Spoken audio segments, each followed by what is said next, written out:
요즘 원달러 환율 위태위태합니다. 외환 당국과 국민연금이 협의체를 만들어서 환율 대응에 나서기로 했습니다. 국민연금을 포함한 외환시장 4자 협의체가 마련된 건 이번이 처음인데요. 최상미 이화여대 경영학부 교수와 함께 알아보겠습니다. 어서 오십시오. 어서 오십시오, 교수님.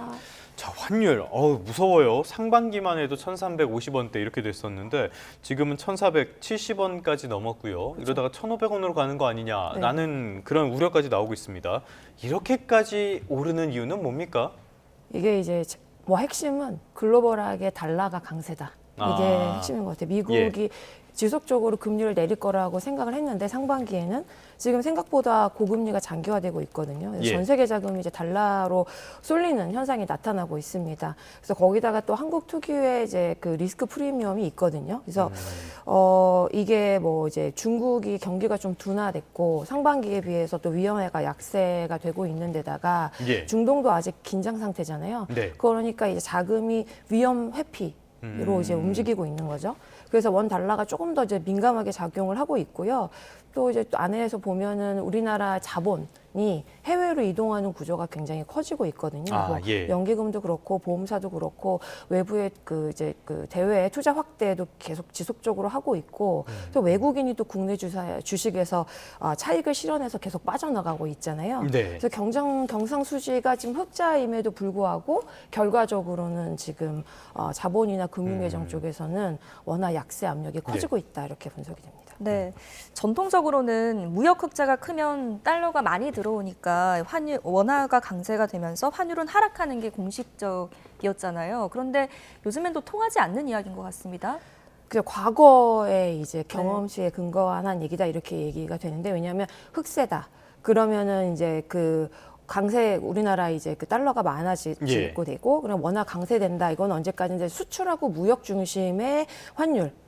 시장일 때 얘기고요. 이제 말씀드렸듯이 시대적인 경험치다 이렇게 보시면 돼요. 지금은 한국이 과거에 비해서 거대한 자산 운용국이다 이렇게 보여지거든요. 그래서 무역보다는 자본 이동이 어느 쪽으로 더 가느냐 이게 훨씬 환율을 더 많이 이렇게 좌우하는 구조다 이렇게 이제 분석이 됩니다. 그래서 경상수지가 흑자라고 하더라도 국민연금이나 보험이나 자산운용사 또 우리나라의 또 투자자들이 해외 주식하고 채권을 계속 사게 되면 그만큼 달러를 또 사야 되잖아요. 이런 부분도 있고 외국인이 또 국내 주식을 얼마만큼 사느냐 이걸 팔고 또 이제 해외로 가지고 나가면 이것도 문제고 우리나라 또 흑자 이제 수출 구조도 보면은 대기업하고 반도체 중심이거든요. 그래서 팔고 달러를 국내로 바로 들여오지 않게 되면은 해외에 쌓아놓게 되면은 이제 시장에 달러가 풀리는 이런 효과가 많지 않기 때문에 통계상으로는 달러는 매우 충분한데 결과적으로 환율은 높은 이런 비정상적인 이제 괴리가 나타난다 이렇게 보여집니다.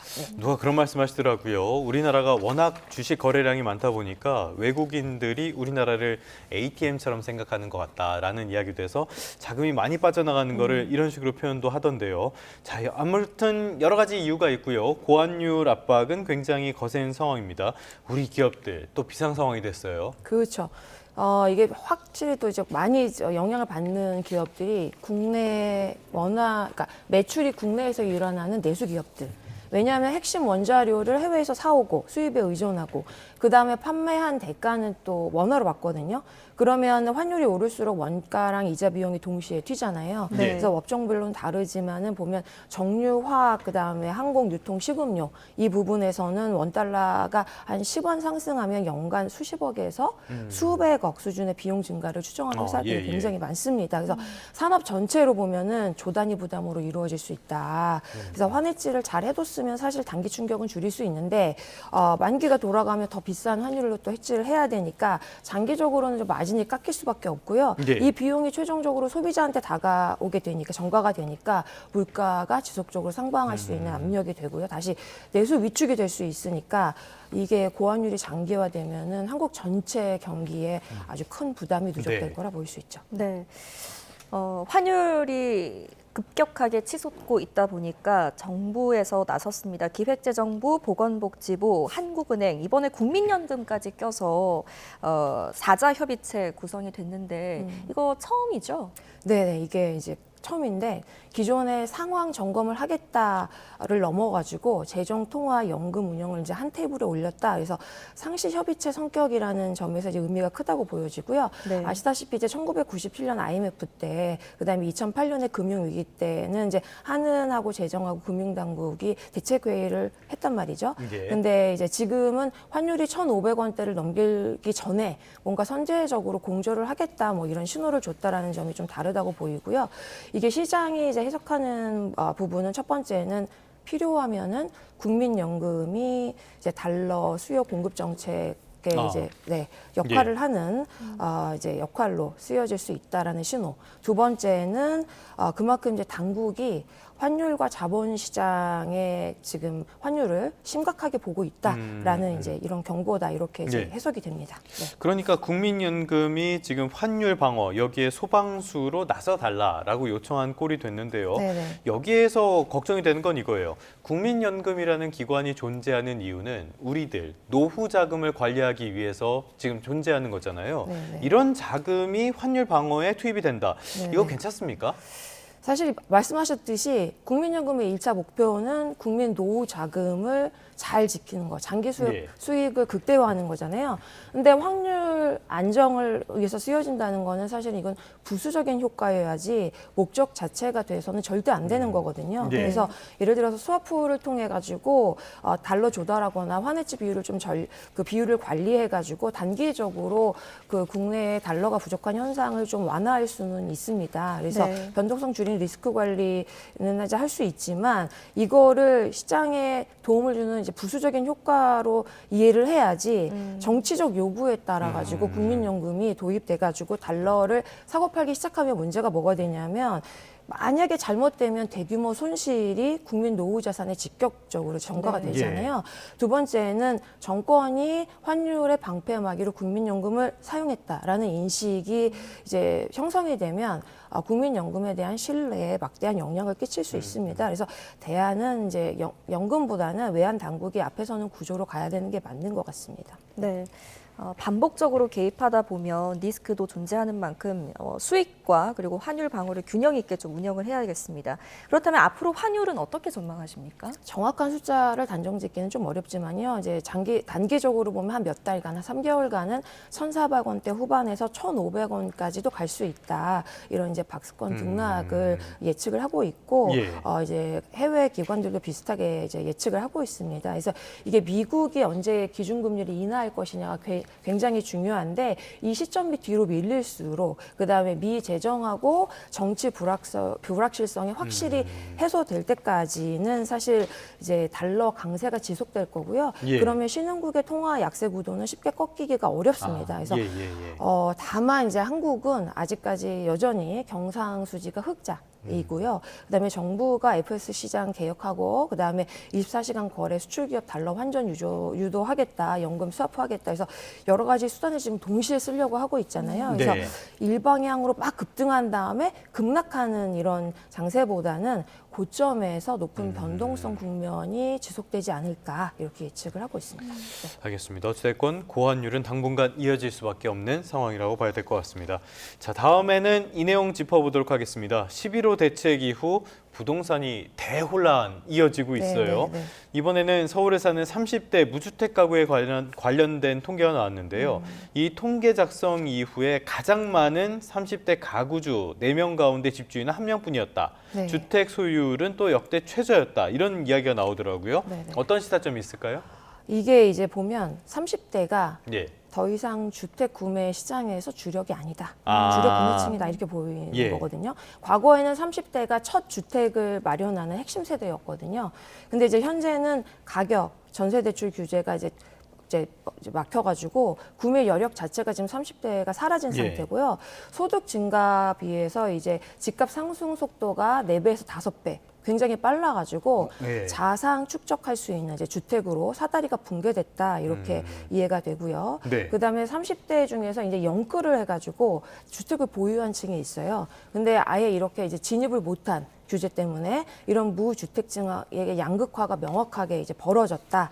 그래서 이미 집을 가진 3040은 자산이 빠르게 불어날 수밖에 없는 구조고 무주택인 30대는 임대료가 또 상승을 하니까 예. 자산 형성의 첫 단추조차 지금 끼우지 못했다. 이렇게 이제 이해가 되거든요. 네. 또 여기서 양극화가 생기는 거네요. 그렇죠. 네. 네.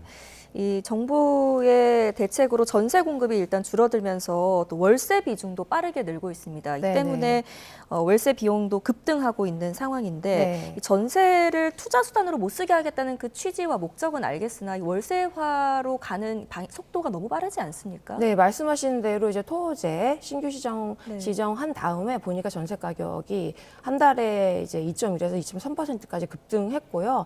이제 월세가 146만 원이에요, 평균. 그래서 이게 5년 전 대비하면 31%나 오른 수치거든요.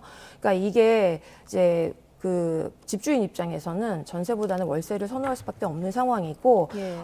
서울 전체 전월세 거래도 이제 그 18% 증가한 반면에 월세는 12% 증가한 거예요.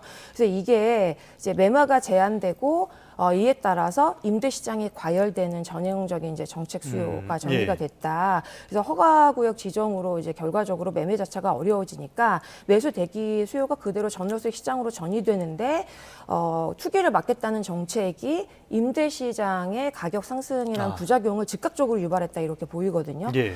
그다음에 전세는 사실은 레버리지 구매 수단이었잖아요. 집을 마련하기 전에 이제 이거를 전세를 통해 가지고 집을 마련하겠다는 건데 현실에서는 전세에 대한 임대 공급이 부족되는 현상. 예. 그다음에 건설 자체도 이제 지연돼 가지고 공급 용량이 이제 줄어드니까 월세 비용이 굉장히 빠르게 증가해서 결과적으로 세입자가 부담이 증가되는 형태고 그렇죠. 젊은 층이 자산 축적을 할 수 있는 속도가 더욱 둔화돼 가지고 결국 이제 소득의 고정 지출이 이제 이런 임대 비용으로 예. 비자식에 커진다 이런 이제 부작용이 나타난 거죠. 네. 소비도 줄어들 수밖에 없겠네요. 그렇죠. 네. 알겠습니다. 전세난은 두 가지를 이야기를 합니다. 전세를 구하지 못하는 거, 전세값이 오르는 거. 그런데 두 현상이 지금 동시에 나타나고 네. 있는 그런 네, 상황인데 맞습니다. 시수요자들에게 타격이 되는 거, 이게 정책의 목표였는지 좀 참 안타까운 마음이 많이 듭니다. 자, 이번 11호 대책 이후에 계약이 이루어진 아파트 쭉 보면요. 전월세 40%가량이 재계약이었다고 해요. 이런 것들도 더 전세 물량 감소에 영향을 미치고 있는 것 같고요. 주거비 부담 더 커질 것이다라는 우려도 나오고 있는데 교수님께서는 전망을 어떻게 하십니까? 앞으로 이제 시장 자체는 공급이 이제 충분치 않으면. 예. 근데 지금 보면은 수도권의 인구는 지속적으로 늘고 있는 상황이거든요. 근데 보면 그 공급은 실제 많이 줄고 있습니다. 그렇죠? 그래서 예. 수도권 입주 물량 보면 약 14만 가구 정도, 뭐 내년 예상은 10만 가구 정도로 약 28%줄 거라는 예상이 있어요. 예. 그리고 이제 일부 전망 보면 8만 가구 이하까지 2026년에 축소 가능하다. 근데 말씀드렸듯이 인구 순유입은 6천에서 8천 명 수준으로 증가하고 있습니다. 그러면 공급은 줄고 수요는 유지되니까 전 월세 상승 압력은 구조화됐다. 지속적으로 올라갈 거다. 그래서 집값은 더 올라가고 그다음에 주거 비용은 상승하고 관련돼 가지고 또 소비 여력은 둔화되고 이제 이런 게 이제 고착화되고 구조화되지 않을까 이렇게 보고 있습니다. 네, 이런 현상들을 정부가 잘 모니터링해서 정책 설계할 때 임차인들의 주거 안전성을 좀 많이 고려해야 되겠다라는 생각이 듭니다. 여기까지 듣겠습니다. 최상미 이화여자대학교 경영학부 교수와 함께했습니다. 잘 들었습니다. 잘 들었습니다.